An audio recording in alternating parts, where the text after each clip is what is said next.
Welcome to Samba Samba. Enjoy the video.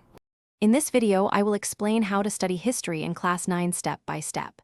Start by skimming chapter headings and timelines to get an overview before diving deeper. Focus on understanding cause and effect, not memorizing dates. Use a notebook for summaries and personal timelines. Review maps and source excerpts for context. Ask questions in class and form study groups to discuss interpretations.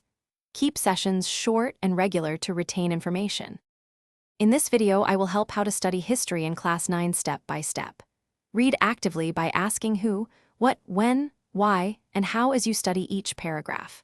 Turn headings into questions and answer them aloud to reinforce memory. Write brief summaries at the end of each topic to cement ideas. Practice explaining events to a friend or mirror to test recall. Repeat reviews weekly to move facts into long-term memory. In this video, I will show how to study history in Class 9 step by step. Combine textbook reading with class notes and annotated maps for deeper context.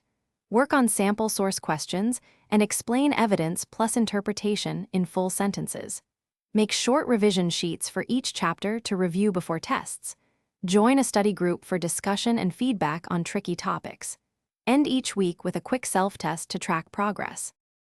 Thanks for watching. Consider subscribing if we helped you.